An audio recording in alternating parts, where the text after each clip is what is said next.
Kainu siya? Karayang puro hay binatro. Apang? Yani sir. Ya ko. Okay endo. Amto sangoyo. Pani honorable. Okay. Sangoyo. Sir. Maning lekai ki thaboldo kamdo gre. Moini sir. Lupa lising kuntra laukhibado. Mau singgan bi ani hum laga. Yare. Handaki Sairao Paugi Tabalda Kaya Sangre. Sir. Crore aniga lising humpu.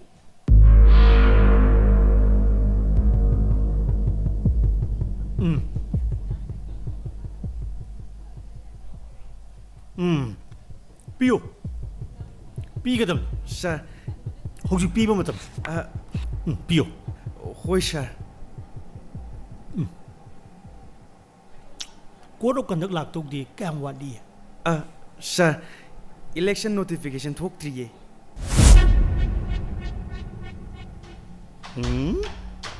Pasi?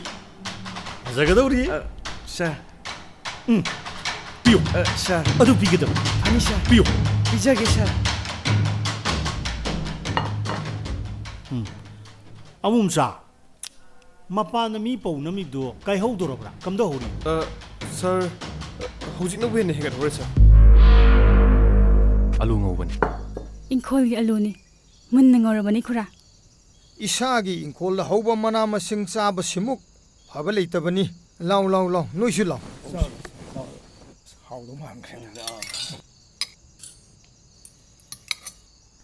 Oi boy ga dani khura. Kaino madi howdaba yadrabani. Maitai Furup Manipur mut khidawrabani ne mem thoi. Kanano? Ha? Kanano jai bole dia. Laisam le kai duro. Mane sir. Taning di ba okay. Laisna private school gi oja sadat na du wabo. Khanna ba huna brami. Noi june.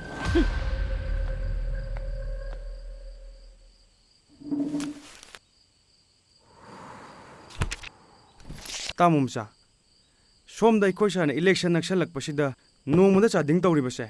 Minimum 5 lakhs. Changjatta. Hojik laiba mayam sisu hayeng hangsi election ni haibaduda amusu tingadawriba. Natra tamumsa. Adusu sumine. Adugi dine. Numitu dane. Lising mangara tarara. Ihe. Misam miyam se.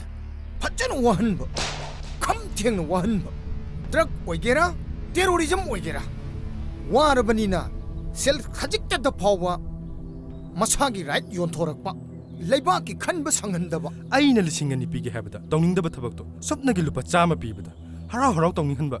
Aduga makoina boda dum kakiba. Iramdam gi sukan khandaba makoina pawar dum paikiba. Seidi handaki. Subya yaroi. Ahanbada maruga pau. Lenga ki security ki akan Jackson tharanga loinana ngasi ayuk Ziribamdi ki Imphal tamna pochai puba gari chani kontra humdoi pusilakre. Masigi manungda petrol diesel puba gari kontra mari, cheng gari nifuni pal, hidak langthak ki gari tara mathoi, hawai chengwai puba gari kontra, alu gari tara nithoi. Wah. Yengo ke. Yengo mungcha. Leibaki miyam gi damakta. Government asina aikoina kaya da wana honajariba haibado. Khangedana. Sir. Adudi yamna chawbe achievement ne. Ashengbani sir. Sir. Nongmai chingdon maraktuda. Wah. Sumorok puba gari man. Mafam marang khangdaba luching mani gaina. Micham miyam su adu mangai. Aingonda gi hawna. Mathong yam chade. Aikoi. Kainomadi hotnarasi. Mai paktraba suyai. Miyam si yawna penadre haibadu sabak phakpa yaba madi lagli election asida ulhorasi. Crore yankai humpu leite. Aduga leirabasu sanabidu dadi yokshiloi. Naha sing wakhal tare. Nupi angang sing kappada khudang pipam naire. Prok chakna khangnari. Kuraibo. Ai vote lepning ba minati. Itik su chade. Ipasu nate. Adubo. Handak kisina sayo oiduna. Mipum tingna. Idea of Manipur. Pass present and future ꯈꯪꯃꯤꯟꯅꯕꯒꯤ ꯇꯥꯟꯖꯥꯁꯤꯃꯗꯤ ꯂꯧꯃꯤꯟꯅꯔꯁꯤ ꯑꯩꯉꯣꯟꯗ idea ꯑꯃꯗꯤ ꯂꯩ ꯕꯨꯠ ꯅꯤꯝꯐꯨꯅꯤꯊꯣꯏ ꯃꯩꯔꯥ ꯄꯥꯏꯕꯤ ꯂꯨꯞ 19 club 9 ꯁꯤꯝꯄꯦꯊꯥꯏꯖꯔ 658 drainage ꯑꯦꯁꯇꯤꯃꯦꯠꯇ 4.6 crore ꯂꯩꯔꯛ 33 2.1 crore ꯀꯥꯡ ꯖꯨꯂꯣꯟ ꯗꯨꯔꯒꯥ ꯄꯥꯟꯊꯣꯏꯕꯤ ꯂꯥꯏ ꯍꯔꯥꯎꯕ new year ꯑꯇꯩ ꯇꯣꯇꯦꯜꯗ boat ꯍꯪꯆꯤꯠꯀꯤ ꯌꯥꯎꯗꯕꯤꯗ 19.9 crore 19.9 crore ꯍꯣꯏ ꯁꯥꯔ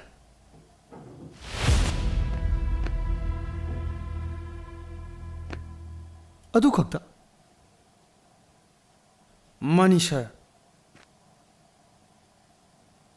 ꯑꯩ ꯗꯦꯜꯂꯤꯗ ꯑꯔꯨꯕ ꯊꯕꯛ ꯑꯃ ꯂꯩꯒꯗꯕ ꯏꯁꯥ ꯂꯥꯌꯦꯡꯕꯒꯤ ꯀꯔꯤꯒꯤ ꯄ꯭ꯔꯣꯒ꯭ꯔꯥꯝ ꯑꯃ ꯁꯦꯝꯈꯤꯕꯗꯨ ꯇꯥꯡ ꯀꯌꯥꯅꯣ ꯇꯥꯔꯤꯛ 13ꯒꯤ ꯇꯤꯀꯦꯠ ꯀꯟꯐꯥꯔꯝ ꯑꯣꯏꯖꯔꯦ ꯁꯥꯔ ꯑꯣ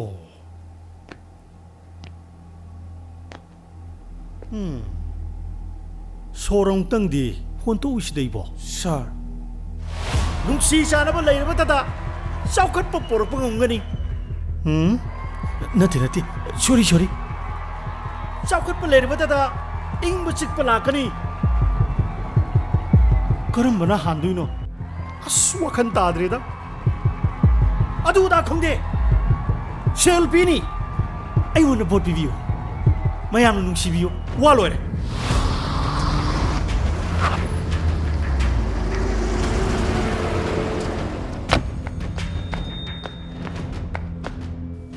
ꯁꯥꯔ ꯑꯣꯀꯦ ꯀꯌꯥ ꯁꯨꯔꯦ ꯁꯥꯔ ꯀꯦꯟꯗꯤꯗꯦꯠ ꯅꯣꯃꯤꯅꯦꯁꯟ ꯍꯧꯖꯤꯛ ꯅꯨꯡꯊꯤꯜ ꯄꯨꯡ 1 ꯐꯥꯎꯕꯁꯤꯗ ꯀꯦꯟꯗꯤꯗꯦꯠ 19 ꯁꯨꯔꯦ ꯁꯥꯔ ꯍꯥ ꯑꯩ ꯍꯨꯃꯥꯡ ꯀꯥꯡꯉꯤ ꯁꯥꯔ 19 ꯑꯁ ꯀꯩꯅꯣꯅꯦ ꯍꯥꯏꯁꯤꯕꯣ ꯀꯅꯥꯅꯣꯅꯦ ꯍꯥꯏꯁꯤꯕꯣ ꯁꯥꯔ ꯃꯥꯏꯕꯝ ꯂꯩꯀꯥꯏꯒꯤ ꯃꯥꯏꯕꯝ ꯑꯣꯖꯥ ꯏꯕꯣ ꯂꯩꯔꯦ ꯁꯥꯒꯩ ꯆꯥꯎꯈ꯭ꯔꯕ ꯁꯅꯁꯝ ꯂꯩꯀꯥꯏꯒꯤ ꯁꯅꯁꯝ ꯆꯥꯎꯕꯤ ꯌꯨꯝ 40 ꯅꯥꯎꯔꯦꯝ ꯂꯩꯀꯥꯏꯒꯤ ꯅꯥꯎꯔꯦꯝ ꯃꯦꯝꯁꯅꯥ ꯆꯅꯨ ꯏꯁꯩ ꯁꯛꯄꯤ ꯐꯤꯂꯝꯒꯤ ꯍꯦꯔꯣꯏꯟ ꯂꯩꯁꯥꯕꯤꯗꯨꯃ ꯂꯩꯔꯦ MUꯒꯤ ꯄ꯭ꯔꯣꯐꯦꯁꯔ ꯈꯥꯒꯦꯝꯕ ꯂꯩꯔꯦ ꯁꯥꯏꯒꯤ ꯕꯣꯛꯁꯤꯡ ꯀꯣꯆ ꯁꯅꯥꯍꯟꯕꯤ ꯃꯅꯤꯡ ꯂꯩꯀꯥꯏꯒꯤ ꯉꯥꯏꯈꯣ ꯅꯪꯅ ꯍꯥꯏꯔꯤꯁꯤ ꯑꯩꯈꯣꯏ ꯀꯦꯟꯗ꯭ꯔ ꯃꯅꯨꯡ ꯈꯛꯇꯒꯤꯅꯤꯀꯣ ꯃꯥꯅꯦ ꯁꯥꯔ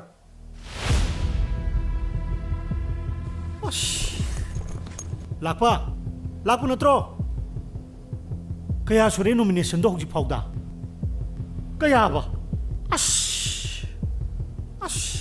ꯁꯥꯔ ꯀꯌꯥ ꯁꯨꯔꯦ ꯍꯥꯏꯒꯦ 22 ꯁꯨꯔꯦ 22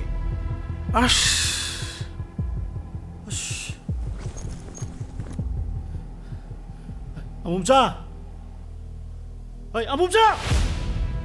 ꯏꯁꯤꯡ ꯒ꯭ꯂꯥꯁ ꯑꯃ ꯄꯨꯔꯛꯎ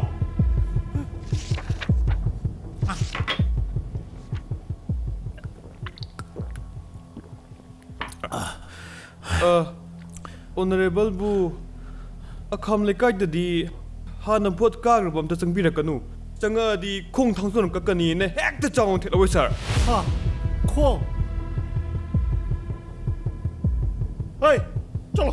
ꯆꯠꯂꯣ ꯍꯥꯏꯕꯅꯦ ꯅꯁꯛꯇꯣ ꯌꯦꯡꯒꯦ ꯆꯠꯈ꯭ꯔꯣ ꯍꯥꯏꯕꯅꯦ ꯀꯔꯤꯅꯣꯅꯦ ꯇꯧꯔꯤꯁꯨ ꯈꯪꯗꯦꯕꯣ ꯁꯥꯔ ꯁꯦꯜ ꯂꯧꯕ ꯂꯥꯛꯑꯝꯕ ꯃꯌꯥꯝꯗꯨꯁꯨ ꯅꯣꯡꯃꯒꯤ ꯃꯌꯦꯡ ꯇꯥꯔꯛꯄꯒꯨꯝꯕ ꯑꯃ ꯀꯔꯤꯅꯣꯅꯦ ꯇꯧꯔꯤꯁꯤꯕꯣ ꯀꯔꯤꯅꯣ ꯅꯣꯏ ꯇꯧꯔꯤꯁꯤꯕꯣ ꯅꯣꯏꯕꯨ ꯁꯤꯒꯨꯝꯕꯒ ꯑꯃꯠꯇ ꯂꯩꯖꯗ꯭ꯔꯕꯣ ꯁꯥꯔ ꯑꯗꯨꯗꯤ ꯂꯥꯟ ꯃꯅꯨꯡꯗ ꯂꯣꯏꯅ ꯂꯣꯏꯈ꯭ꯔꯗꯨꯗꯤ ꯂꯣꯏꯔꯦ ꯃꯦꯝꯊꯣꯏ ꯏꯆꯦ ꯅꯨꯄꯤ ꯒ꯭ꯔꯨꯞꯀꯤꯗꯤ ꯀꯔꯤꯁꯨ ꯆꯤꯡꯅꯅꯤꯡꯉꯥꯏ ꯂꯩꯇ꯭ꯔꯦꯗ ꯑꯋꯣꯏꯕ ꯅꯍꯥꯟ ꯅꯪꯒ ꯆꯠꯃꯤꯟꯅꯔꯨꯕ ꯁꯦꯜꯐ ꯒ꯭ꯔꯨꯞꯀꯤꯗꯣ ꯑꯗꯨꯁꯨ ꯂꯣꯏꯅ ꯄꯨꯟꯁꯤꯟꯈ꯭ꯔꯦ ꯅꯨꯡꯉꯥꯏꯔꯦꯗ ꯅꯨꯄꯤꯁꯤꯡꯅꯕꯨ ꯍꯟꯗꯛꯇꯤ ꯋꯥꯈꯜ ꯇꯥꯔꯦꯗ ꯏꯆꯦ ꯅꯨꯄꯥꯁꯤꯡꯅ ꯅꯨꯄꯤꯕꯨ ꯅꯨꯄꯤꯁꯤꯡꯅ ꯅꯨꯄꯥꯕꯨ ꯐꯖꯅ ꯀꯟꯇ꯭ꯔꯣꯜ ꯇꯧꯅꯈ꯭ꯔꯦꯃꯤ ꯏꯆꯦ ꯑꯃꯗꯣ ꯍꯣꯏ ꯑꯗꯨꯒꯤ ꯃꯇꯥꯡꯗꯁꯨꯅꯦ ꯃꯅꯨꯡꯗ ꯂꯣꯏꯅ ꯋꯥꯈꯜ ꯇꯥꯅꯔꯕꯅꯦꯃꯤ ꯊꯥꯕꯨ ꯊꯥꯖꯗꯦ ꯏꯆꯦ ꯍꯟꯗꯛꯇꯤ ꯃꯤꯌꯥꯝꯍꯨꯞꯅ ꯑꯥꯏꯗꯤꯌꯥ ꯑꯣꯐ ꯃꯅꯤꯄꯨꯔ ꯀꯤꯅꯤꯡꯉꯥꯏ ꯑꯣꯏꯔꯕ ꯐ꯭ꯌꯨꯆꯔ ꯃꯃꯨꯠ ꯇꯥꯅ ꯈꯪꯅꯕꯒꯨꯝ ꯇꯧꯔꯦꯀꯣ ꯏꯆꯦ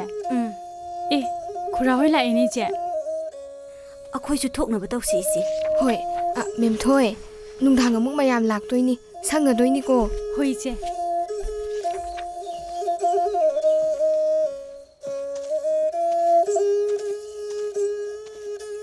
Ibema noi la amnibra. Hoi khura, amuk thoukige. Hoi hoi.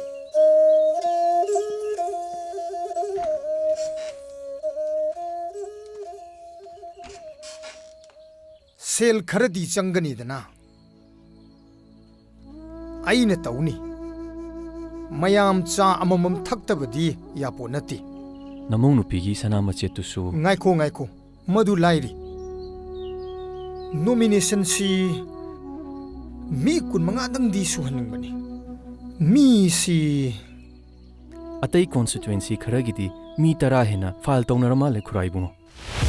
Oja kurai bungo kurumjari mi kun mga sure nomination file as fareda. Yam fare chawre. hoi kura Adudi horin nungdang meeting ama silone. Sidasu aigidasu natabi. Misu pangyam yamdabi.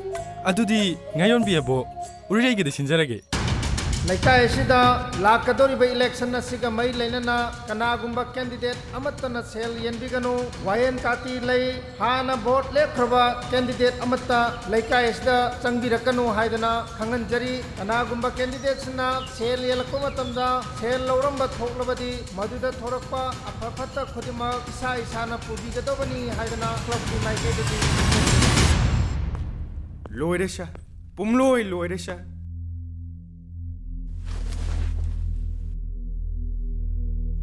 Share laudre. Kanam ta laitresha. Lairen jawsu mubi machasu. Ashomda loine chatkre. Yam haine ushin krenesha. Makhoi kun mari matam chanu withdraw tawraga ojai bol the support. Tamu machadushu mobile lepiedana chatkre.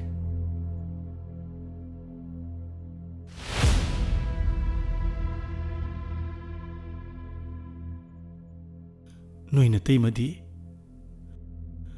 aibu thadok tuna chatkrabra. Sir, itain bemadi mathak ki kada manungdagi lok tokšillaga laikhre sir.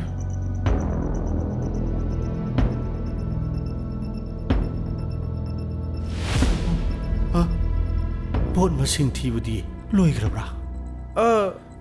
Ngasi bot thadaba numitni sir. Pung marida polling loigadaba. Vote masing thidrasu yareda sir.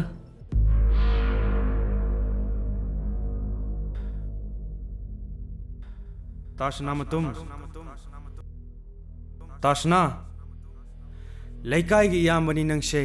Nungaite. Adubu. Laibak ke ohong bani kaidawruni. Aishu puk se kaya nungaite. Yum phawda chatlugige.